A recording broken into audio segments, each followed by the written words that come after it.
Assalamualaikum warahmatullahi wabarakatuh. Channel ini menceritakan alur cerita dari buku cerita silat yang ada.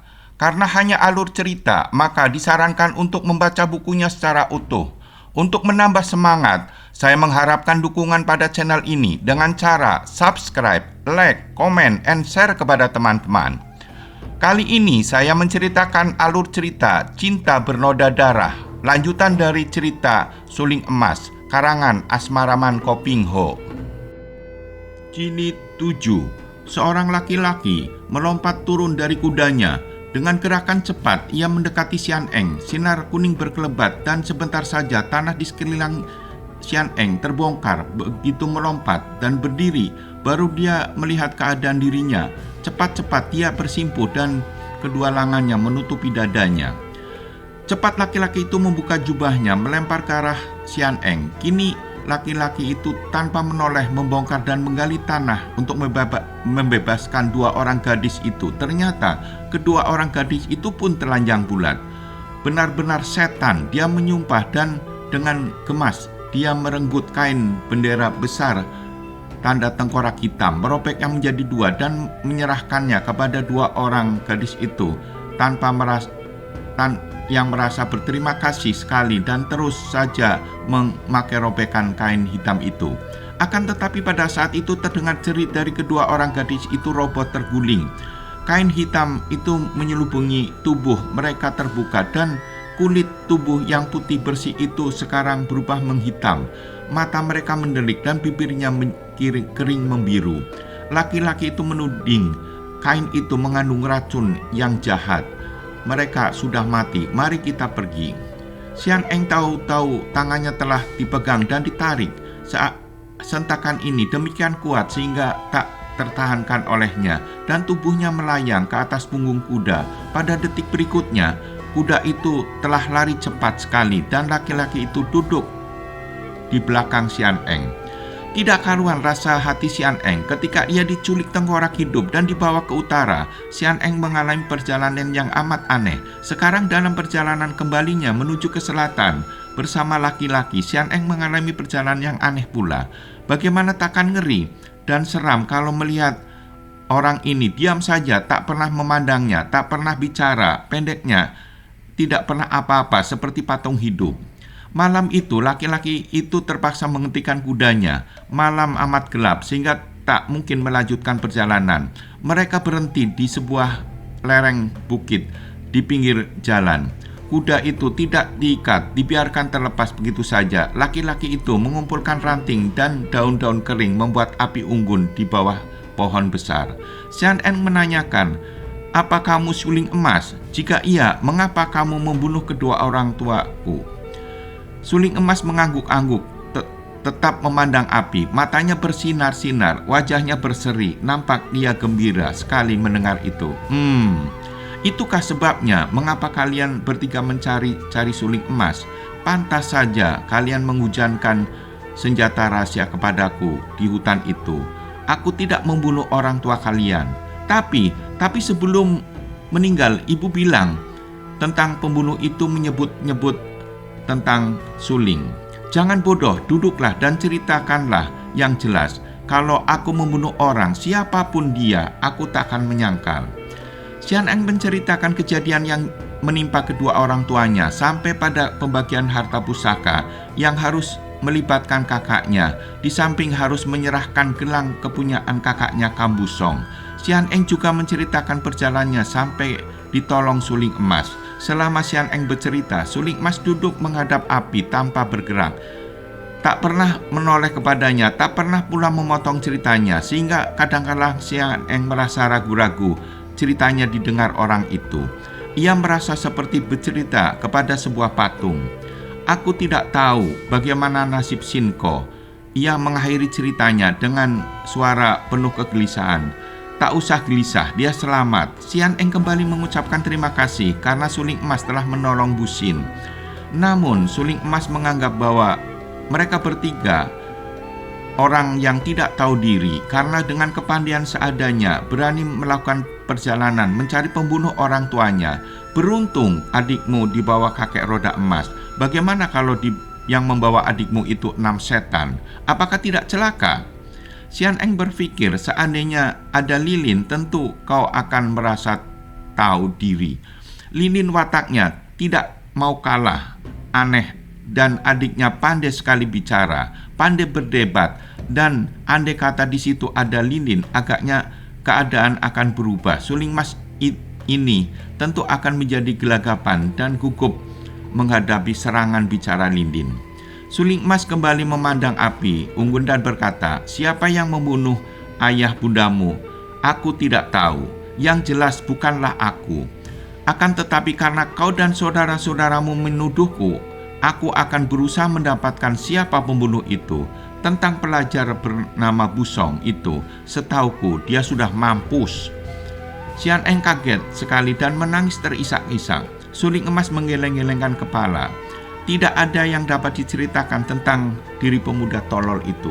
Kenyataannya dia meninggalkan ayahnya dan tidak pernah kembali atau memberi kabar membuktikan bahwa dia tidak berharga untuk dipikirkan lagi.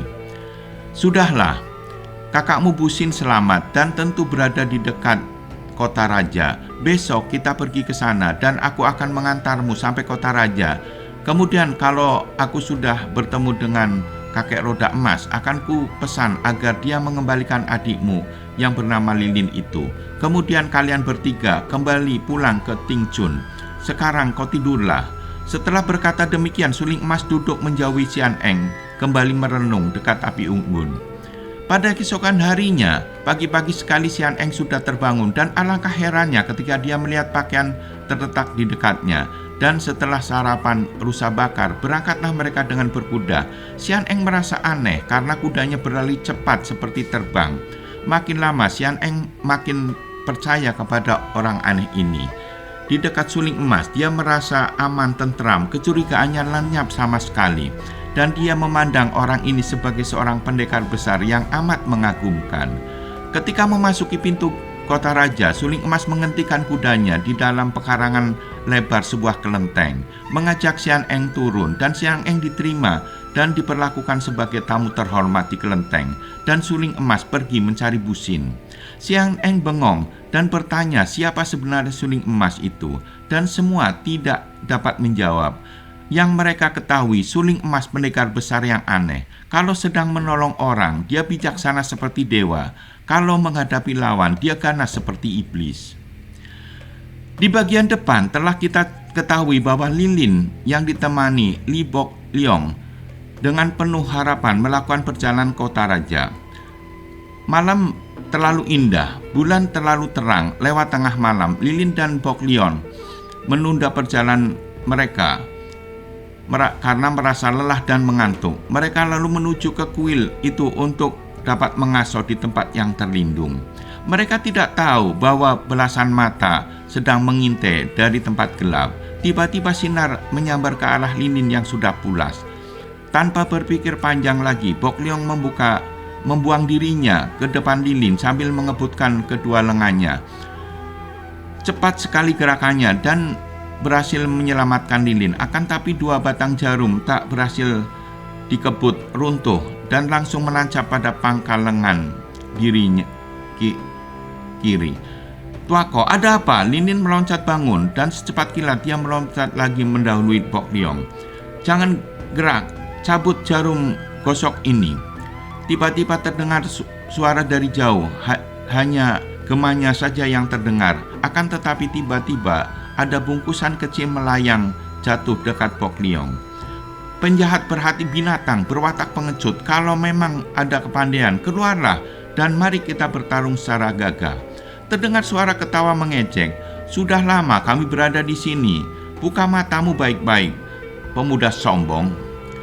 Kiranya yang berada di situ bukan hanya seorang saja, melainkan 14 orang, kesemuanya berpakaian pengemis. Tahulah bahwa hal ini tentu ada hubungannya dengan 3 orang yang dirobohkan Lilin di gedung Suma Kongcu. Kiranya kalian adalah ahli-ahli pula dalam senjata rahasia. Aku kagum dan mengaku kalah dalam hal ilmu senjata rahasia. Akan tetapi kami tantang kalian menghadapi barisan macam terbang. Kalau tidak berani, lebih baik kalian menyerah untuk kami tawan. Kalau kalian dapat memenangkan barisan macan terbang, barulah aku, ketua perkumpulan pengemis macan terbang, mengaku kalah." Diam-diam Bok Leong dan Lilin terkejut dan heran sekali. Bagaimana pengemis tua ini bicara begitu aneh, menyatakan kagum dan mengaku kalah dalam ilmu senjata rahasia, padahal mereka sama sekali tidak melepaskan senjata. Tentu saja kedua orang ini tidak tahu bahwa di dalam gelap tadi, setelah Lilin memutar pedangnya menyampok runtuh jarum-jarum itu, masih berterbangan lagi jarum-jarum yang bertubi-tubi, susul menyusul dengan cara berpindah-pindah dari berbagai jurusan, seringkali dari arah belakang kedua orang muda ini. Ini adalah akal ketua perkumpulan yang menyerang mereka dari tempat yang gelap secara berpindah-pindah. Akan tetapi semua jarum-jarum yang menyambar dari tempat tersembunyi itu runtuh semuanya, bertemu dengan benda-benda kecil yang melayang dari segala jurusan, dan ternyata bahwa yang meruntuhkan jarum itu adalah daun-daunan, bunga, dan buah-buahan kecil yang secara aneh datang dari jurusan yang berlawanan. Sehingga ketua perkumpulan mengira bahwa benda itu dilepaskan oleh kedua orang muda yang diserangnya. 13 orang pengemis telah memasang barisan harimau terbang, 3 orang sebagai kepala, masing-masing 2 orang sebagai sayap kiri dan kanan, 4 orang sebagai 4 buah kaki, dan 2 orang sebagai ekor. Terjadilah pertempuran yang amat hebat dan luar biasa. Namun Bok Leong yang berpengalaman merasa aneh karena barisan harimau terbang tidak mengurungnya, yang membuat Bok Leong tetap waspada. Benar saja ada secarik sinar meluncur ke arah mereka. Bok Leong langsung menyampok dengan pedangnya. "Lin Moi, tahan terus, aku akan menangkap ketuanya," bisiknya kembali. "Baik," jawabnya. Bok Leong meloncat dengan tiba-tiba. Gerakannya cepat sekali. Dengan hanya beberapa kali lompatan, ia sudah tiba di balik gerombolan pohon dari mana jarum-jarum itu menyambar. Dan apa yang dilihatnya? Dia berdiri bengong memandang ketua perkumpulan yang roboh terlentang dengan tubuh kaku. Kedua tangan mereka menggenggam jarum-jarum beracun. Ternyata pengemis tua itu telah ditotok jalan darahnya dan membuat tubuhnya kaku dan tak dapat bergerak untuk beberapa jam lamanya. Siapa yang melakukan itu? Tak salah lagi, pikir Bok Leong. Tentu dia yang tadi menolongnya dengan memberikan obat pemunah racun. Melihat kenyataan ini, Bok Leong kembali membantu Lilin menghadapi pengeroyokan dengan tenang hati. Maka dengan mengamuknya Lilin dan Bok Leong, pengeroyok banyak yang tumbang dan tersisa 4. Mereka memohon ampun. Lilin gemas sekali, bergerak hendak membabat dengan pedangnya, akan tetapi lengannya disentuh Bok Leong. "Sudahlah Lin Moi, mereka hanya menjalankan perintah. Kita tidak mempunyai permusuhan pribadi dengan mereka. Mari kita pergi." Pengalaman dalam pertempuran ini membuka mata Lilin bahwa Bok Leong adalah seorang pemuda yang selain lihai ilmu silatnya, juga cerdik dan berpengalaman. Kalau saja ia tadi seorang diri menghadapi para pengemis ini, tentu ia akan terancam bahaya hebat. Mengingat ini, biarpun hatinya tidak puas karena tidak boleh membunuh para pengeroyoknya, namun ia tidak membantah. Dan bersama Bok Leong mereka melompat pergi dan berlari cepat meninggalkan tempat itu. Bulan purnama sudah condong ke barat, akan tetapi sinarnya masih menerangi jagat. Peristiwa tadi mengusir kantuk mereka berjalan memasuki hutan. "Leong Tuako, kau tadi meninggalkan aku untuk menangkap ketua perkumpulan. Bagaimana hasilnya? Belum kau ceritakan kepadaku." Bok Leong menarik napas panjang. Tadi dia memang sengaja tidak bercerita karena khawatir kalau gadis yang aneh ini bersikeras hendak mencari penolong itu. Seorang penolong yang tidak mau memperlihatkan diri, dan biasanya hanya orang-orang sakti yang bersikap seperti itu. "Lin Mo, dalam pertempuran tadi kita berdua hanya dapat keluar dengan selamat berkat pertolongan seorang sakti." Lin mengangguk-angguk. "Sudah kuduga, malah tadinya kusangka gurumu yang melemparkan obat kepadamu, Tuako. Bukan suhu, melainkan orang lain, entah siapa. Obat pemunah racunnya amat manjur dan ilmu kepandaiannya amat hebat. Tak ingatkah kau akan ucapan ketua perkumpulan itu yang mengaku kalah bertanding senjata rahasia dengan kita, padahal kita sama sekali tidak pernah melepaskan senjata rahasia. Bagaimana dia mengaku kalah? Tentu penolong kita yang telah menundukkan, mungkin dengan cara menggempur jarum-jarumnya dengan anggi lain yang amat lihai. Dan tahukah kau apa yang terjadi ketika aku meninggalkanmu untuk mengajar ketua perkumpulan curang itu? Dia telah roboh kaku. Siapa lagi kalau bukan penolong kita yang menotoknya? Di kedua tangannya masih penuh jarum-jarum beracun yang belum sempat ia sambitkan kepada kita. Memang begitulah sifat orang sakti. Dijelaskan seperti itu, Lilin marah karena merasa si penolong tidak mau bertemu dengannya adalah orang yang angkuh dan sombong. Lilin melompat berdiri. Biar aku tetap tidak percaya bahwa dia bermaksud baik. Kau boleh takut Liong Tuako, akan tetapi aku tidak takut.